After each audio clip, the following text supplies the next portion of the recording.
Hi everybody, welcome to week 3 of Insect Club. I'm really excited for this week because we're learning about 4 insects and you guys have probably seen them all around.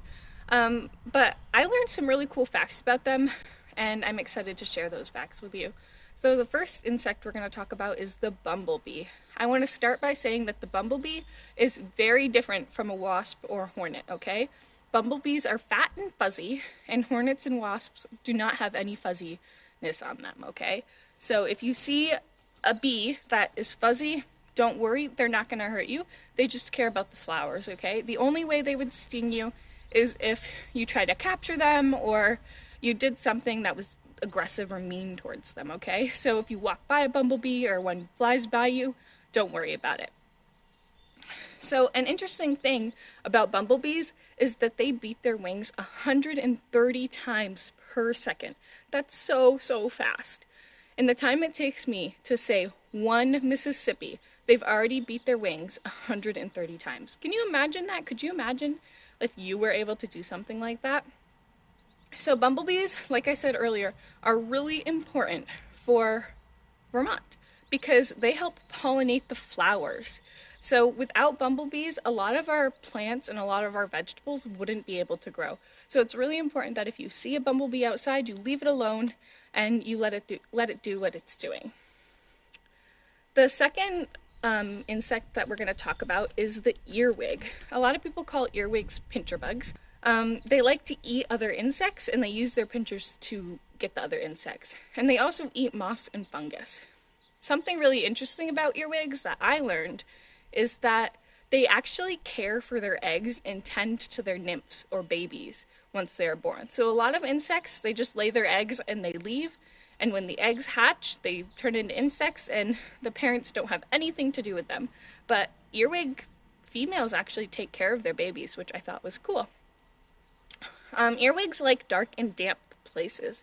That means that you can probably find them under rocks and piles of leaves or other piles of plants. It's okay for you guys to catch an earwig, but don't pick it up or put it on your hand, okay? Because they can pinch you. It won't be a very big pinch and it won't hurt very bad, but it's still better to be safe than sorry, right? Grasshopper. I learned so many cool things about grasshoppers doing this. So I found it really interesting that grasshoppers have ears on their bellies. Yeah, you heard that right. Ears on their bellies. And they use their ears to listen to the sounds of other grasshoppers. Isn't that cool? Could you imagine if your ears were on your belly? It'd be so weird. Another thing is that grasshoppers don't make sounds with their mouth like most of other animals. Instead, they rub their legs together with their wings. And that's what you hear when you hear the sound of grasshoppers. It's like an instrument.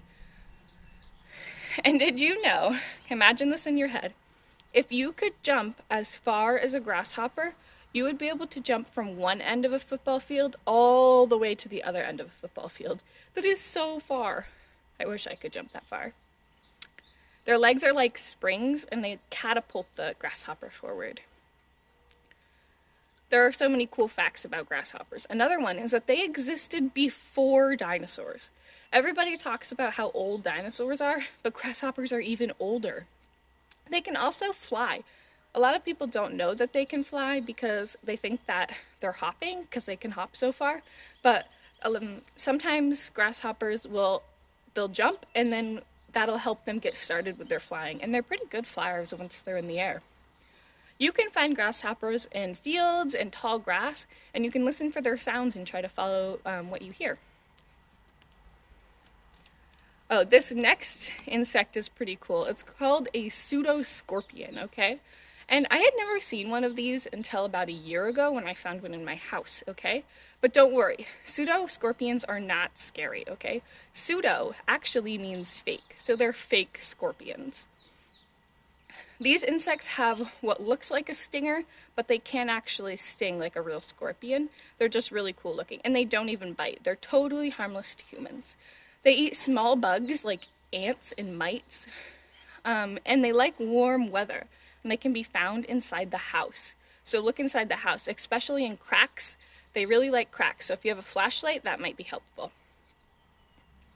And those are the 4 insects that we're learning about this week. I hope you have fun looking for them and learn something new about them. See you next week.